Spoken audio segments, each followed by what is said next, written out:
Oi, pessoal! Sejam bem-vindos ao curso de Programação em C do canal O Matemático Computacional.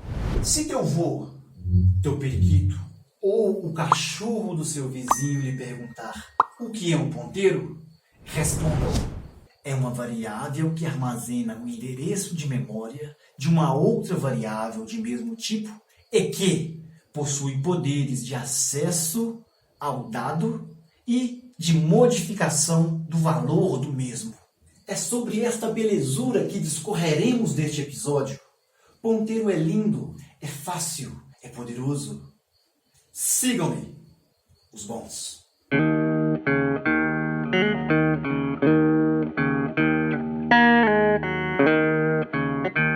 Adentremos então no maravilhoso mundo dos ponteiros e da alocação dinâmica. Conforme prometido, então, vocês verão a definição de ponteiros e suas operações. Verão exemplos em variáveis de tipos primitivos, estruturas e arrays tanto unidimensional quanto bidimensional.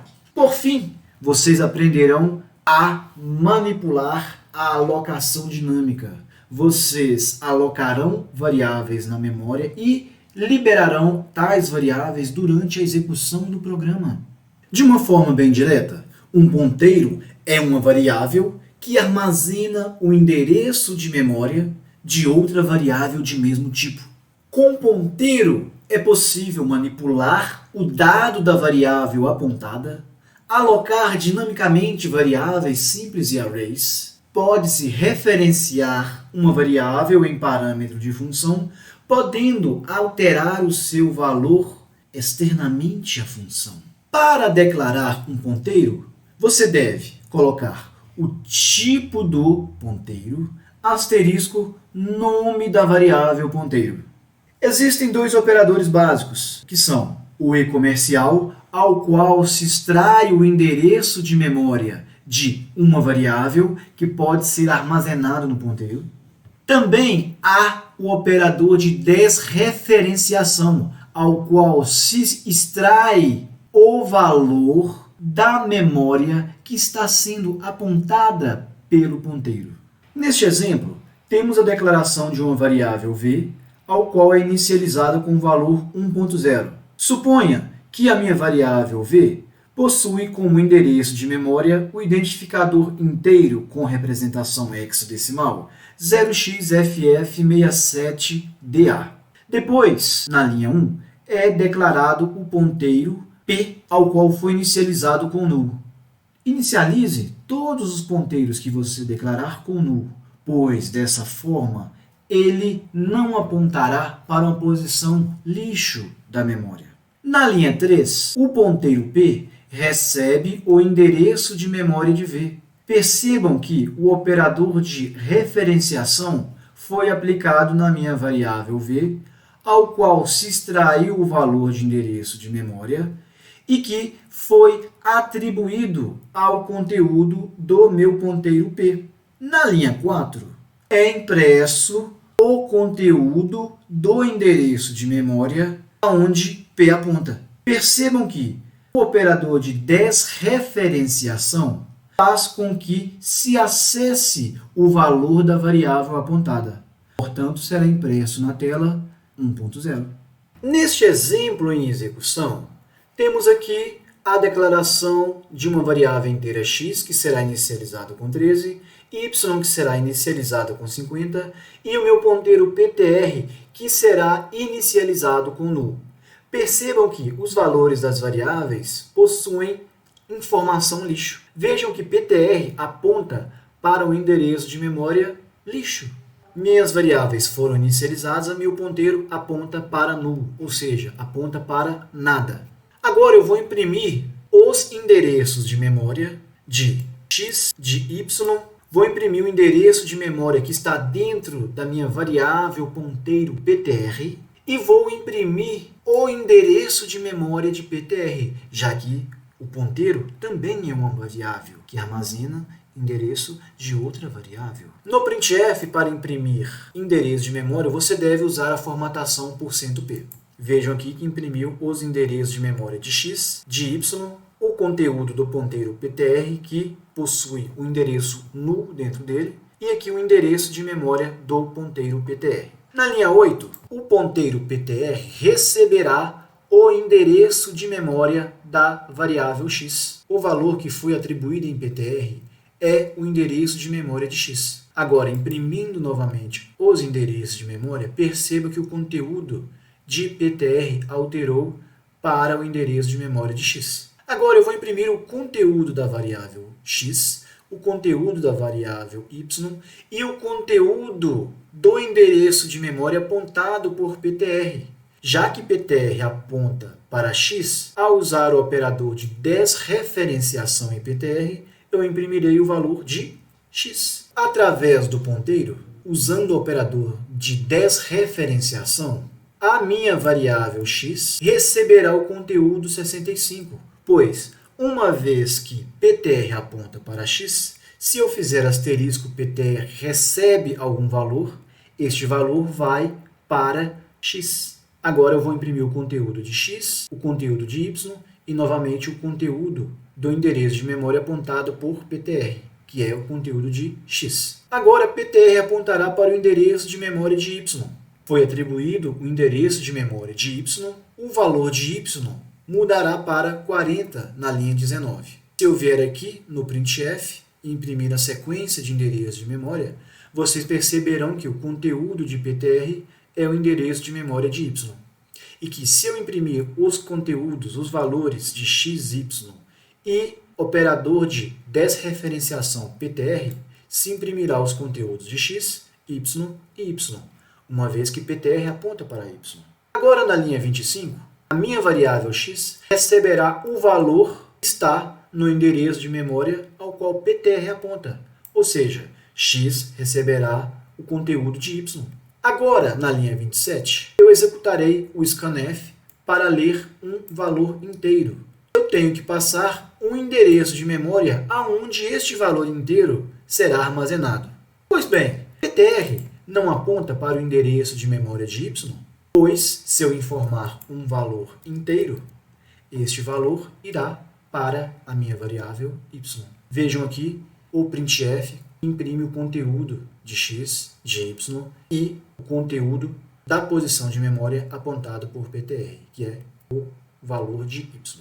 Vejamos mais exemplos de manipulação de ponteiro. Suponho que foram declaradas as variáveis v1 com 8 e v2 com 12. Tais variáveis inteiras serão apontadas pelos ponteiros PTR1 e PTR2, que recebem seus respectivos endereços. Algumas operações são as seguintes. O conteúdo da variável apontada por PTR1 receberá o conteúdo da variável apontada por PTR2 vezes 3. Portanto, V1 receberá 12 vezes 3. Em seguida, o conteúdo da variável apontada por PTR2 será incrementada de uma unidade, e isto devido ao operador mais. Percebam que eu coloquei o operador mais fora do parênteses, porque primeiro eu preciso desreferenciar para depois aplicar o operador de incremento. No exemplo posterior, pega-se o valor da variável apontada por PT1, soma-se com o conteúdo da variável apontada por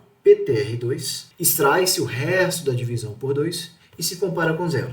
Já no último exemplo, tem-se uma comparação booleana. Questiona-se se o conteúdo da variável apontada por PTR1 é menor do que 2 vezes o valor da variável apontada por PTR2 e se o conteúdo da variável apontada por PTR1 é maior do que 10. Pode-se também comparar valores de endereços de memória. Vejam o exemplo a seguir. Questiona-se se o endereço de memória apontado por PTR1 é igual ao endereço de memória apontado por PTR2. Se isso der verdadeiro, indica-se que ambos os ponteiros apontam para a mesma variável. No exemplo seguinte, questiona-se se o ponteiro PTR1 aponta para uma região diferente da memória do que aponta o ponteiro PTR2. Para imprimir o endereço de memória, você pode usar o printf com o formatador %p. No caso do exemplo, será impresso o conteúdo endereço de memória que está dentro de PTR1 e o endereço de memória da variável v2 em seguida. Para a execução deste exemplo, temos aqui na linha 4 a declaração e inicialização das variáveis V1 e V2. Percebam os valores inicializados. Agora, declara-se e já se atribui os endereços de memória de V1 e V2 em PTR1 e PTR2. Percebam aqui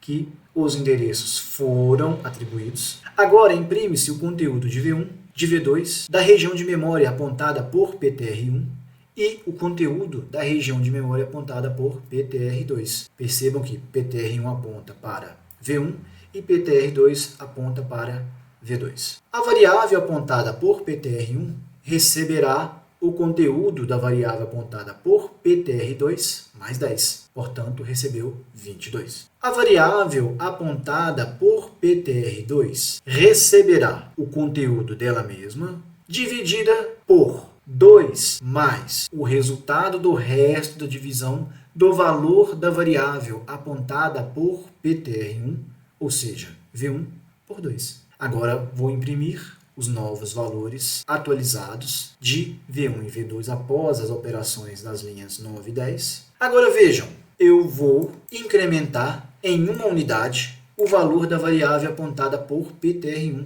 Quando eu vou usar o operador mais à direita, é obrigatório que eu coloque entre parênteses a operação de desreferenciação. Se eu não colocar o parênteses, o operador mais fará com que a próxima posição da memória daquele tipo seja apontada. Já estou dando um spoiler, hein? Então vejam aqui que eu vou incrementar em uma unidade o valor de V6. Agora imprimo novamente os conteúdos atualizados. Aqui agora na linha 18 eu questiono se o valor da variável apontada por PTR1 é maior do que o valor apontado por PTR2. Percebam que isso dará verdadeiro. Agora eu imprimo os endereços de memória de V1, de V2, o conteúdo de PTR1, que é o endereço de memória de V1, e o conteúdo de PTR2, que é o endereço de memória de V2. Agora, eu questiono se o endereço de memória que foi atribuído em PTR1 é igual ao endereço de memória que foi atribuída em PTR2. Obviamente, isso será diferente, porque PTR1 tem o endereço de memória de V1 e PTR2 tem o endereço de memória de V2. Se vocês quiserem conferir o endereço de memória de uma variável durante a execução no VS Code, basta você vir aqui em Watch, clicar 2 vezes, coloca e-comercial e o nome da variável. Por exemplo, quero ver o endereço de memória de V1, o endereço de memória de V2. Eu quero ver também o endereço de memória do ponteiro PTR1 e o endereço de memória do ponteiro PTR2. E aqui vocês podem perceber que PTR1 possui o endereço de memória de V1 e PTR2 possui como conteúdo o endereço de memória de V2. Voltando aqui na execução, vocês percebam que o conteúdo de PTR1 e PTR2 é diferente, então a execução vai para o else. Aqui agora vejam, PTR1 recebe o conteúdo de PTR2. Em outras palavras, PTR1 receberá este endereço de memória. A partir de agora, após a execução da linha 33, tanto PTR1 quanto PTR2 apontam para a variável V2. Confiram aqui no printf. Agora que imprimimos novamente o endereço de memória. Agora, o conteúdo de PTR1 e PTR2 são iguais. Este if me dará verdadeiro e será impresso o conteúdo do printf da linha 40. Neste slide, eu mostro para vocês como que eu utilizo um ponteiro para uma variável de estrutura. Então, tenho um tipo estrutura pessoa, ao qual na linha 7 foi declarado a variável m, cuja idade é 35, o nome é Maria da Cruz e o salário é R$ 6.099,98. Na linha 8, foi criado um ponteiro para pessoa, ao qual já recebe o endereço de memória da variável m. Se porventura eu quiser acessar um campo da variável estrutura apontada, eu posso usar o operador seta no ponteiro. Por exemplo, colocaria aqui o nome do ponteiro, traço maior que, operador seta, seguido do nome do campo. Por exemplo, P seta salário para acessar o conteúdo do salário da variável apontada por P, que é M. Uma outra possibilidade também seria aplicar o operador de desreferenciação no ponteiro, entre parênteses, e depois utilizar o operador ponto seguido do nome da variável campo da estrutura. Percebam que eu só posso usar o operador ponto após a desreferenciação entre parênteses. Neste fonte em execução, é declarado na linha 11 inicializado as variáveis estrutura do tipo pessoa P1 e P2. Na linha 12, o ponteiro PTRP é inicializado com null. Percebam que, após os conteúdos serem inicializados, eu faço com que PTRP receba o endereço de memória de P1. Portanto, eu posso acessar os campos de P1 através do ponteiro, através do operador seta ou através do operador ponto, e isto feito após uma desreferenciação. Pois bem, neste primeiro exemplo eu uso o operador seta para copiar o conteúdo Júlia da Cruz para o campo nome, o conteúdo 32 para idade e o conteúdo 7500.01 para salário. Desta forma eu altero o conteúdo dos campos de P1. Vejam aqui a saída no printf. Agora eu faço o PTRP apontar para o endereço de memória de P2. Agora eu copio Mário da Silva para nome de P2, idade 20 e salário 2.530.32 para P2. Isto feito através do ponteiro PTRP. Imprimo o conteúdo e agora fim da aplicação com F5. Ainda sobre ponteiro para estrutura, afirmo-lhes que há um recurso muito poderoso. Você pode colocar como membro da estrutura um ponteiro para variáveis do mesmo tipo da estrutura. Você não pode ter como membro da estrutura um campo que é variável daquela estrutura, mas você pode ter como membro um ponteiro que aponta para variáveis do mesmo tipo de sua estrutura. Percebam a diferença. Um exemplo de como fazer isso é apresentado neste slide. Você deve dar o typedef struct e colocar um primeiro nome para a estrutura. Nesse caso, coloquei pessoa underline, porque esta palavra pessoa underline será usada para definir a minha variável membro, que é um ponteiro para pessoa. Então, a variável da estrutura pessoa, ela terá o campo idade, nome, salário e um ponteiro que recebe endereço de memória para variáveis do tipo pessoa. Nas linhas 8 e 9, são declaradas e inicializadas as variáveis estrutura do tipo pessoa P1 e P2, ao qual o campo prox, que é um ponteiro, é inicializado com null. Depois é criado o ponteiro PTRP para variáveis do tipo pessoa, que também é inicializado com null. Na linha 12, o campo prox de P1 receberá um endereço de memória de P2. Depois, o ponteiro PTRP receberá o endereço de memória de P1.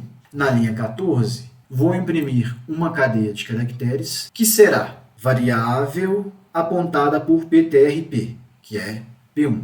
De P1, eu vou acessar o ponteiro prox. O ponteiro prox aponta para a minha variável P2. Então, de P2, eu vou pegar o campo nome. Portanto, esta operação acessa o campo nome da minha variável P2. E isto feito através de sucessivos acessos de endereços de memória de variáveis de estrutura.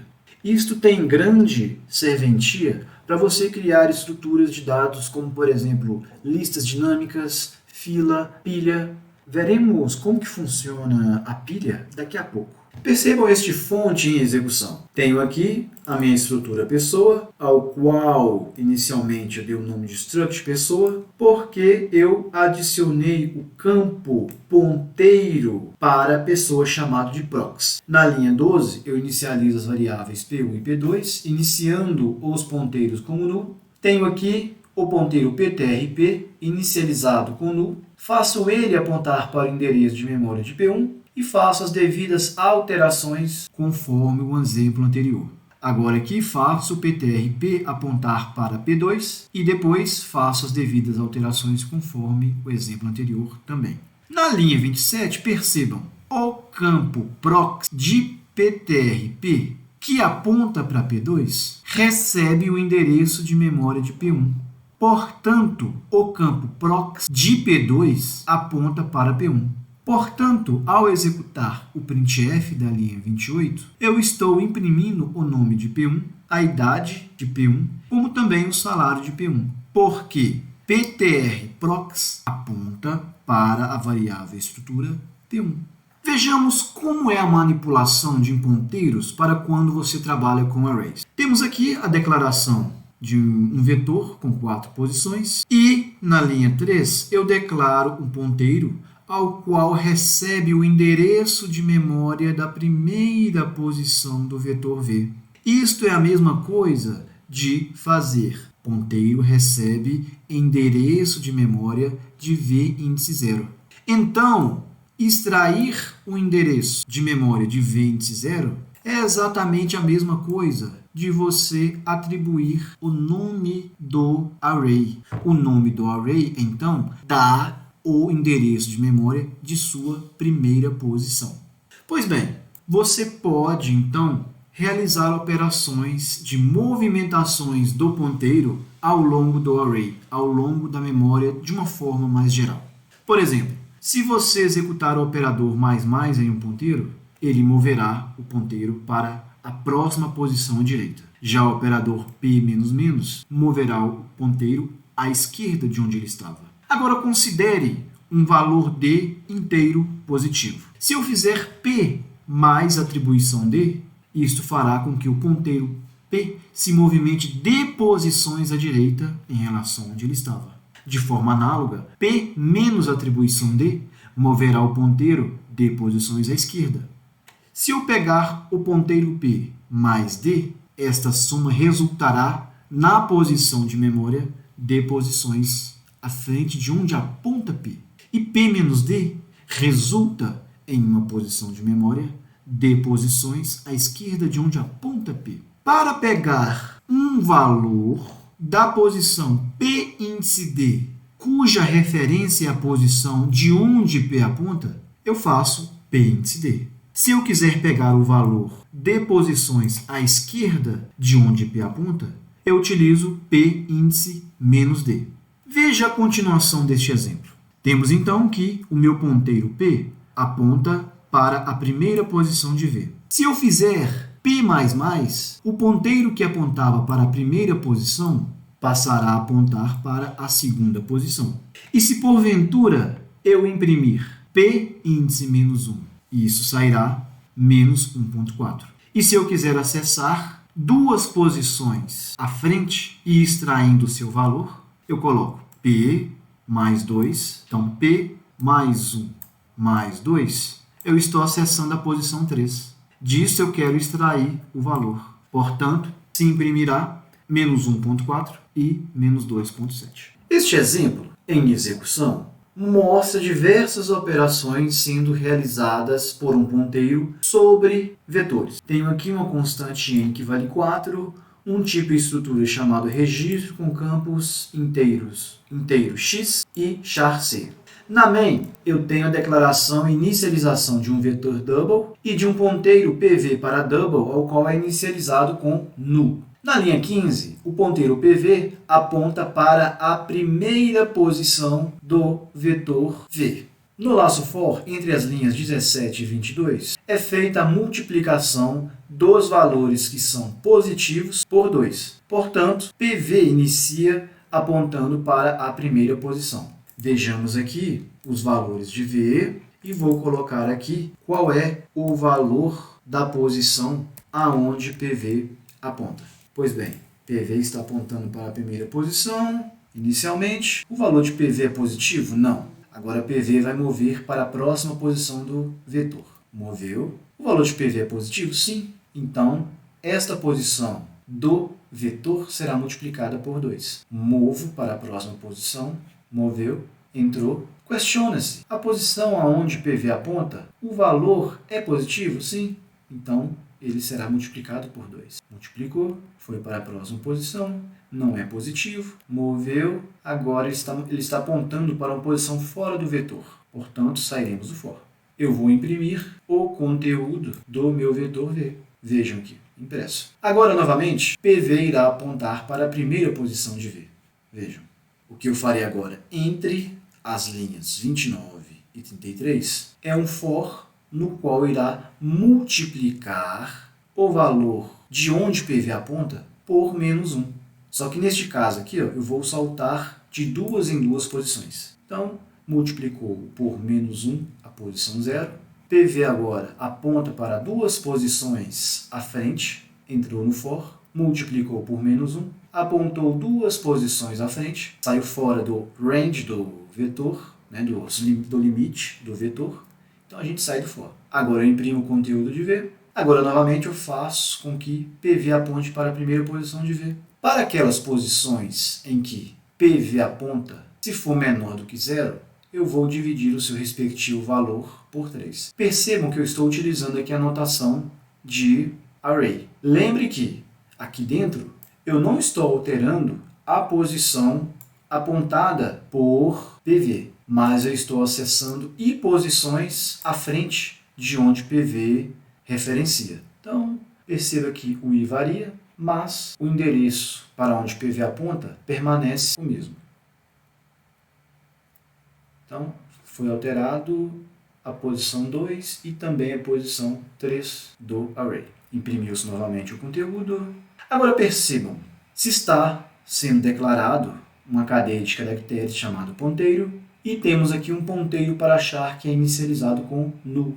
Vou colocar aqui para vocês acompanharem qual é o endereço de memória da primeira posição de str. Vou colocar aqui também para vocês visualizarem o conteúdo do ponteiro PC, para onde ele aponta. Muito bem, PC está apontando para nada, então o conteúdo dele é nada. Agora eu faço com que PC aponte para a primeira posição de ponteiro, então ele está apontando para a primeira letra de str. Né?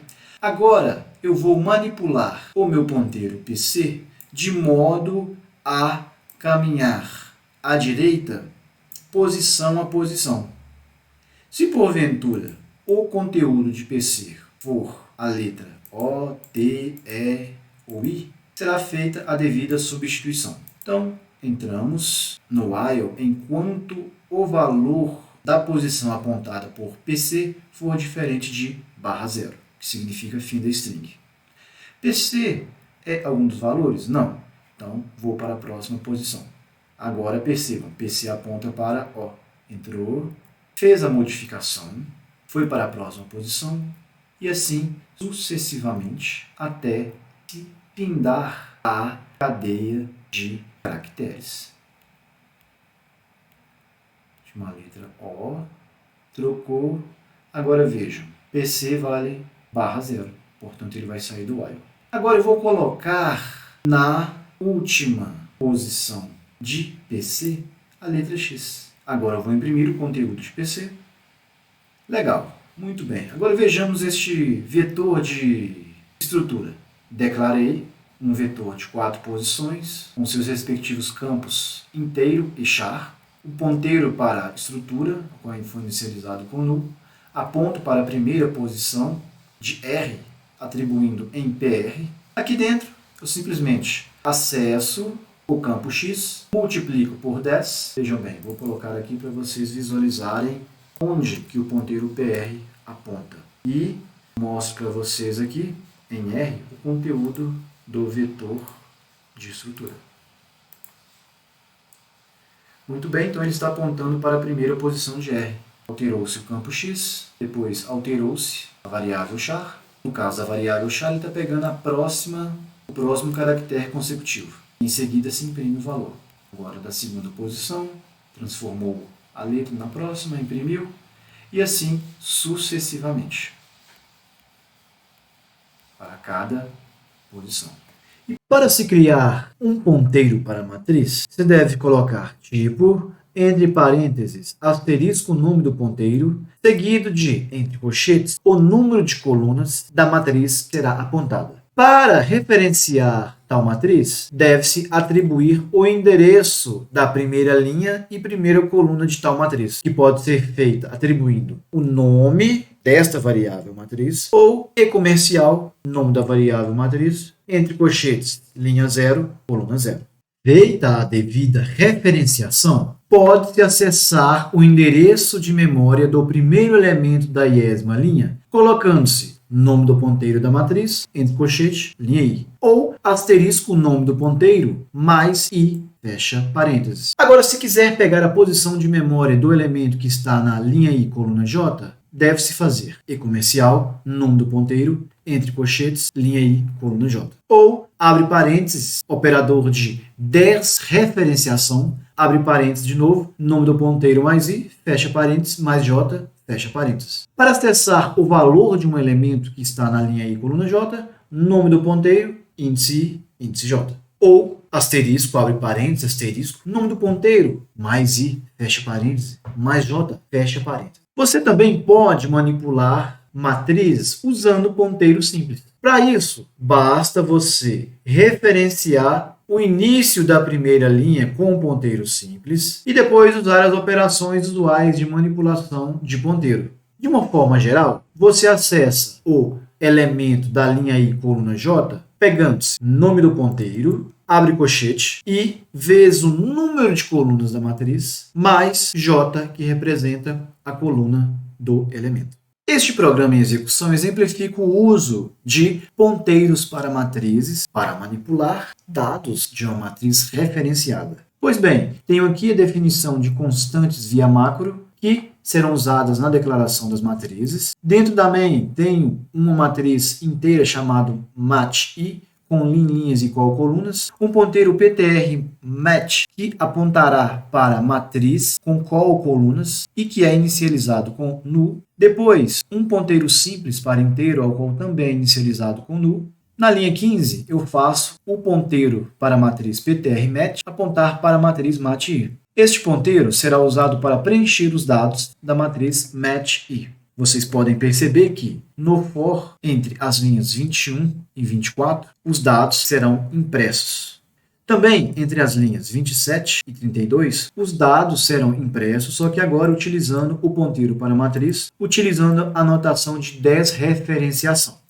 Neste momento, na linha 34, eu vou usar o ponteiro simples para apontar para o início da minha matriz match-i. E aqui dentro, vou usar a notação de acesso a iésima linha e jésima coluna da matriz, utilizando a notação I vezes número de colunas da matriz mais J.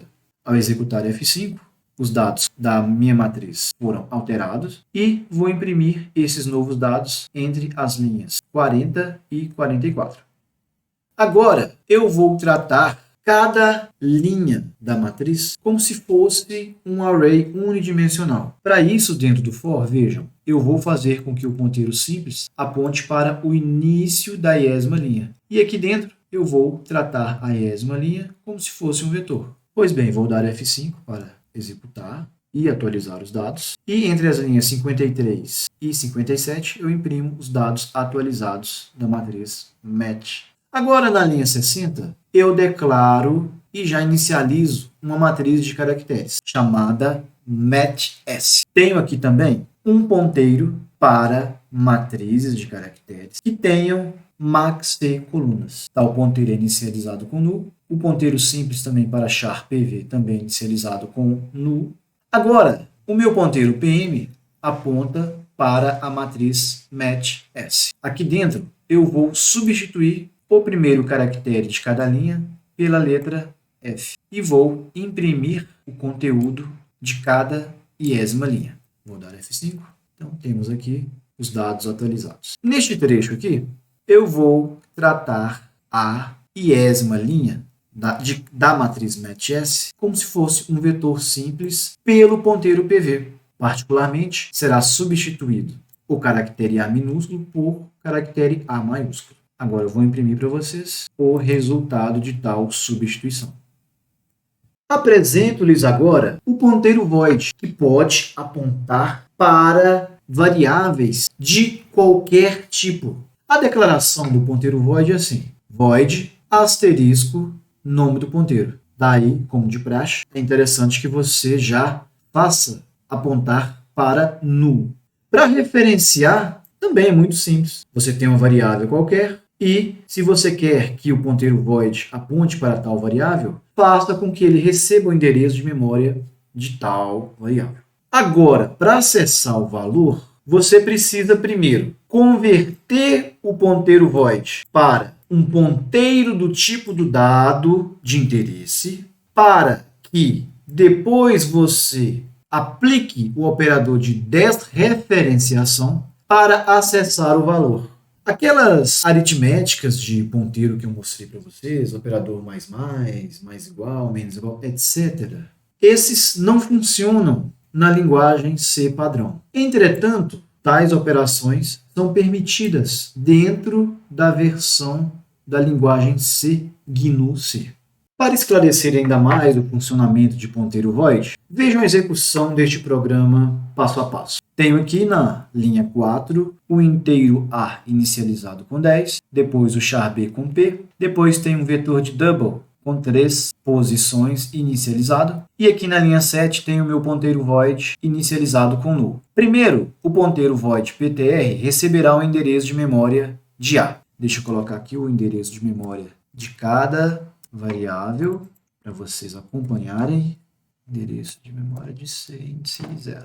O que eu vou fazer agora é imprimir o conteúdo inteiro apontado por PTR. Para isso, eu converto primeiro o ponteiro void para ponteiro int e depois acesso o dado inteiro através do operador de desreferenciação. Agora eu farei com que o ponteiro void aponte para a minha variável char B. Agora eu farei com que o conteúdo apontado pelo ponteiro PTR receba o conteúdo char Q. Feito isso, imprimi o conteúdo da minha variável B alterada. Agora o ponteiro PTR apontará para o início do vetor C. Desta forma, vejam, eu vou acessar a posição 1 através do ponteiro PTR e vou atribuir o valor meio. Vocês podem perceber que o elemento índice 1 do vetor se tornou meio. A alocação dinâmica é um recurso da linguagem de programação C que permite o programador, através de ponteiros, reservar, usar e liberar espaço na memória durante a execução do programa. Para se fazer isso, nós necessitamos de algumas funções da biblioteca stdlib.h. Para se reservar espaço na memória, pode-se usar a função malloc. Ela funciona assim. O ponteiro recebe o cast de ponteiro para o tipo desejado, ou seja, o tipo do ponteiro, malloc, número de posições que você deseja alocar, vezes sizeof, o tipo que você está alocando. Malloc retorna um ponteiro void. Então, por isso que é necessário você fazer o devido cast. Se porventura malloc retornar null, é porque não foi possível reservar este espaço. E você deve tratar este erro. Para alocar uma variável simples, você deve fazer assim. Ponteiro do tipo que você deseja alocar a variável simples recebe o cast de ponteiro, malloc, sizeof, o tipo que você deseja. Neste caso aqui, nós estamos alocando uma variável dinâmica simples do tipo int. Se porventura eu quisesse, do tipo char, era só substituir p por um ponteiro simples char e colocar aqui char no lugar de int. Para alocar um vetor, fazemos assim. Ponteiro simples de int recebe o resultado do cast de ponteiro void para ponteiro int, malloc, número de posições que eu desejo, vezes sizeof_int. De forma análoga, para qualquer outro tipo, você substitui o tipo int pelo tipo desejado. Para alocar matriz, eu preciso de um ponteiro duplo. Um ponteiro duplo é um ponteiro que aponta para um ponteiro simples. Pois bem, esse ponteiro duplo, eu inicializei ele aqui com null. Eu desejo uma matriz que tenha 3 linhas e 2 colunas. Essa quantidade de linhas e colunas pode ser decidida durante a execução do programa. Pois bem, primeiro eu aloco a quantidade de linhas desejadas da matriz assim. Ponteiro duplo recebe o resultado do cast para ponteiro duplo, do retorno de malloc, colocando-se o número de linhas vezes sizeof, o tipo que você está alocando a matriz. Depois, para cada linha, deve-se alocar o número de colunas desejado. Então, digamos, cada linha é tratado como se fosse um vetor. Você coloca, então, ponteiro, índice, linha I, recebe o resultado do cast para ponteiro simples, do retorno de malloc, do número de colunas, vezes sizeof, o tipo que você deseja. Depois disso, você pode usar o ponteiro locado da maneira que vocês já conhecem. Se for variável simples, só utilizar o operador de desreferenciação para atribuir valores. Se for um ponteiro para vetor, você pode tratá-lo como um ponteiro, ou se for uma matriz, você trata como se fosse matriz igual ensinei para vocês previamente. Só que, antes de finalizar o programa, tudo que você alocou dinamicamente, você deve liberar da memória. Então, para desalocar uma variável ou um vetor simples, usamos a função free, passando o ponteiro alocado como parâmetro. Agora, se for uma matriz que foi alocada dinamicamente, primeiro nós precisamos, para cada linha, desalocar. Então, tem que percorrer cada linha e desalocar as colunas. Depois, ao final, eu tenho que desalocar as linhas. Feito isso, todo recurso que você alocou, você desalocou adequadamente. Existem outras duas funções que são também úteis para alocar memória, além do malloc. Uma delas é a calloc, que tem uma sintaxe parecida. A diferença é que você coloca como primeiro parâmetro o número de elementos, vírgula, sizeof, o tipo que você deseja. Tem também a função realloc. Ela deve ser usada para realocar a memória para um ponteiro que já está apontando para uma região já alocada. Então, você só usa o realloc para redimensionar o tamanho da memória que já foi alocada. Então, você passa o ponteiro já alocado, o número novo de elementos que você deseja fazer a realocação, vezes sizeof, o tipo que você está trabalhando. Este programa que está em execução exemplifica a manipulação de memória dinâmica através da alocação. Bem, na linha 5 tenho um ponteiro simples para inteiro inicializado com null, depois um ponteiro duplo para inteiro chamado PM também inicializado com null. Tenho aqui minhas variáveis n, nl para o número de linhas, nc para o número de colunas da futura matriz e j para trabalhar como os meus índices no laço de repetição. Eu vou alocar uma variável simples inteira e vou apontar esta memória alocada no meu ponteiro simples P. Aloquei e P aponta para a região da memória alocada. Questiono, o P é diferente de null? Porque se ele for, está ok. Agora, se for igual a null, eu tenho que finalizar a minha aplicação. Bom, não é null, então posso continuar. Vou fazer com que aquela variável alocada, aquela região de memória, receba o valor 1. Atribuir 1 e vou imprimir seu conteúdo. Agora eu vou liberar o espaço que eu tinha reservado, que eu tinha alocado para P, com free. Desaloquei. Quando eu desaloco, é uma boa prática também eu fazer com que o ponteiro aponte para null. Agora eu vou alocar um vetor. Primeiro, eu vou ler a dimensão que eu desejo que o vetor tenha. Bom, eu quero um vetor de 6 posições. Então agora o P vai apontar para a região de memória, alocou, P é diferente de null, então vamos continuar. Aqui estou tratando o meu ponteiro P como se fosse um vetor. Vou atribuir valores para ele dentro desse laço de repetição. Atribuir, agora eu vou imprimir tais valores. Agora eu vou liberar a memória de P, com free.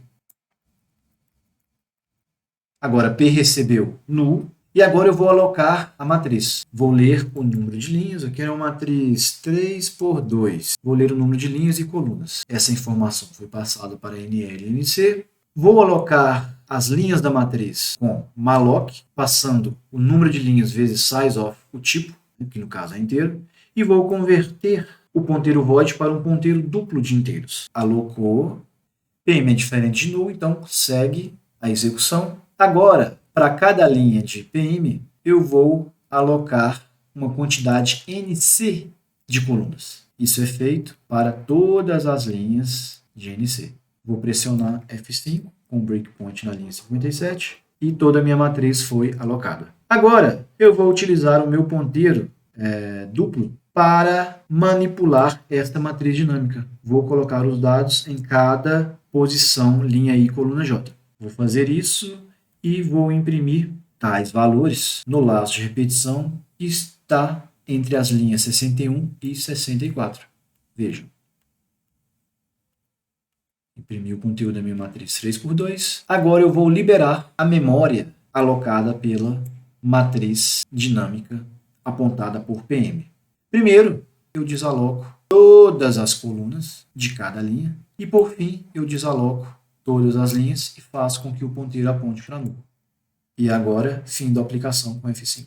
Para fechar com chave de ouro este nosso encontro sobre ponteiros e alocação dinâmica, apresento-lhes a estrutura de dados pilha, que funciona assim. Tem-se uma struct, ao qual representa um ou vários valores, e também tal struct possui um ponteiro chamado prox para um outro item da mesma struct. Ou seja, uma variável do tipo item tem um campo que é capaz de apontar para outra variável.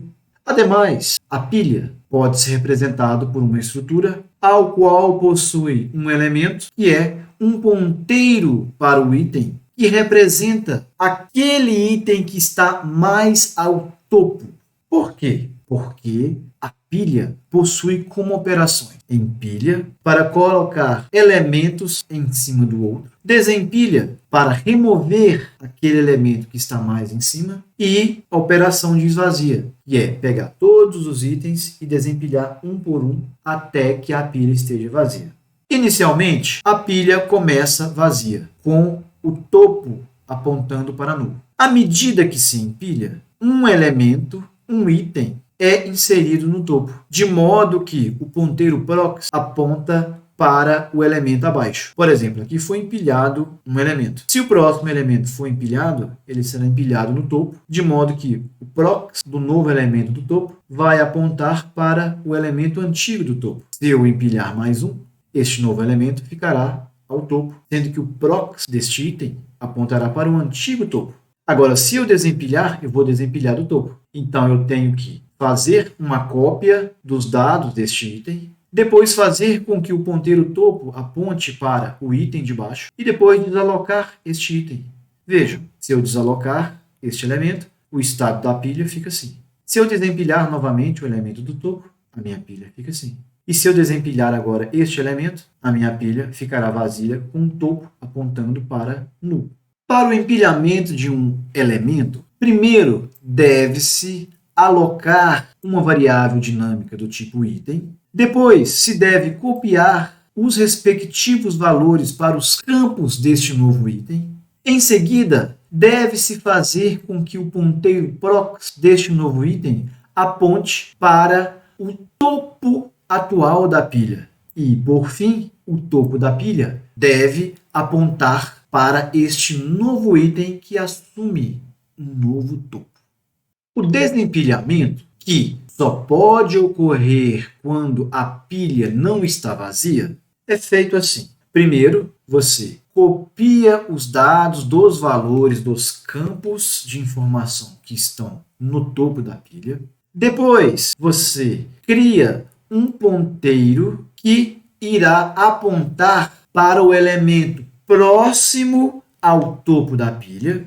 Depois disso, você deve desalocar o topo da pilha e fazer com que o ponteiro do topo da pilha aponte para aonde aquele ponteiro p-item estava apontando, ou seja, para aquele elemento que estava depois do antigo topo da pilha.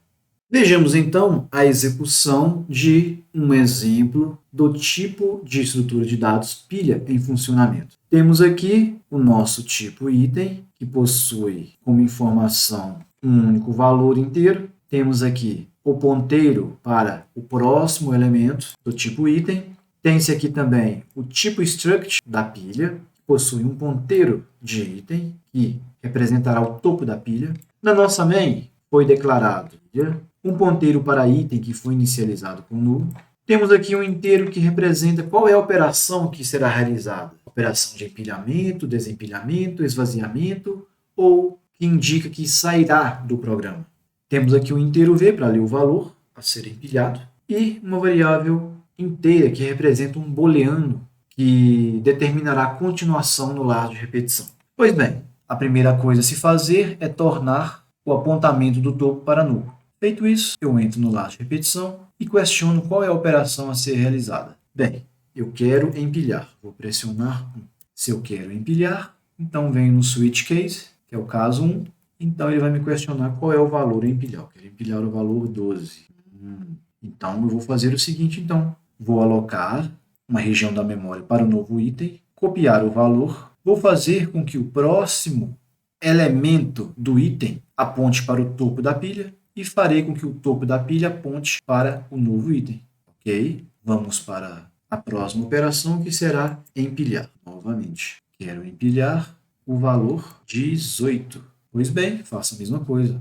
Aloco um item, copio os valores, faço com que o próximo deste item aponte para o topo e que o topo passe a apontar para este novo item. Feito isso, vou empilhar mais um elemento. Vou empilhar o elemento 79 dentro do switch. Scanf 79.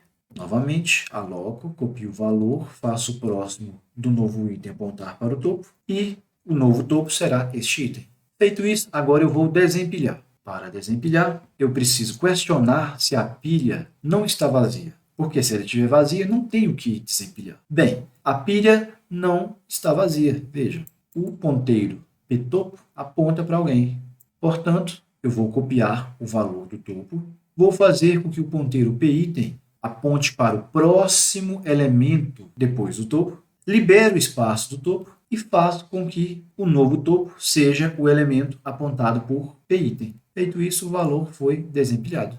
Maravilha. O que eu farei agora é a operação de esvaziar a pilha, que nada mais é do que realizar uma sequência de desempilhamentos até que a pilha esteja vazia. Pois bem, venho aqui. Enquanto o topo não for nulo, é porque tem elemento a desempilhar. Então, o que eu faço? Fazer com que o ponteiro de item aponte para o próximo elemento do topo, libero o espaço na memória do topo, faço com que o novo topo passe a ser o item foi manipulado na linha 53. Questiono novamente, o topo da pilha é nulo? Se for, já está vazia, caso contrário não é. Pois bem, não é, não tem elemento a desempilhar. Então, fiz um novo apontamento para o p-item, apontando para o próximo elemento além do topo, perceba que o p-item é nulo, vou liberar o topo atual e farei com que o novo topo aponte para o item. Olha, o topo agora passou a ser nulo. Então, desempilhamos todos os elementos. Portanto, dou break e agora eu vou pedir para sair, formando 4. 4, case 4, continua a 0, dou break. Se continuar a 0, então sai do while. Bom, se ainda tivesse elementos na pilha, correria a operação de desempilhamento. Mas como a pilha já está vazia, então o problema será finalizado. Como dicas, afirmo e relembro a vocês para sempre inicializar os ponteiros com null ou com uma posição válida a ser referenciada. Prefixe o identificador de apontadores com o PTR underline ou P underline para você facilitar a leitura do seu código-fonte e identificar quem são os ponteiros. Em arrays, não aponte fora dos intervalos dos índices, porque, obviamente, você vai acessar uma posição de memória não reservada para o seu devido uso. Também, ao usar o malloc, teste se o mesmo retornou null. Ao liberar memória também, faça com que o ponteiro aponte para null. E considere como erros referenciar o endereço de memória não reservado e não liberar memória com a função free, pois isso pode causar um erro chamado memory leak. Muito bem, que maravilha! Chegamos ao final deste maravilhoso episódio. Afirmo-lhes que, no próximo, no qual vocês aprenderão a declarar e definir função, aprenderão a analisar escopo local, global e estático de variável ou constante. Ademais, vocês aprenderão os tipos de passagem de parâmetros por valor e por referência.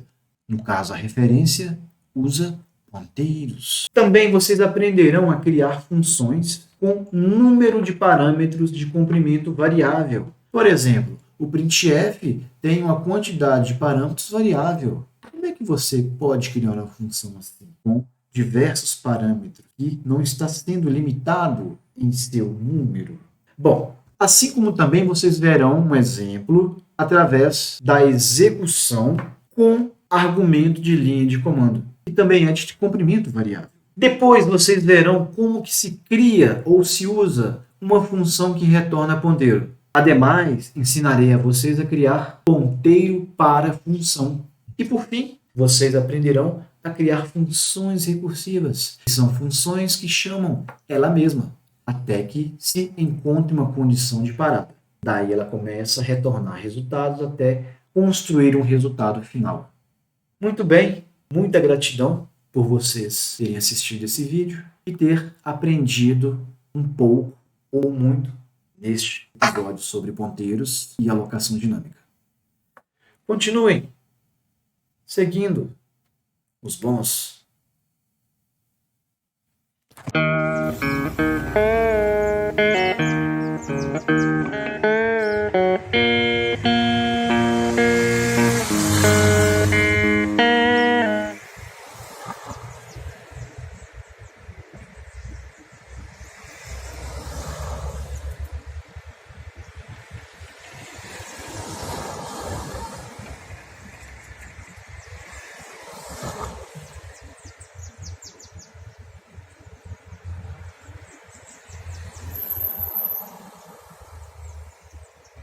Se eu fizer P++, o ponteiro que estava apontando para a primeira posição passará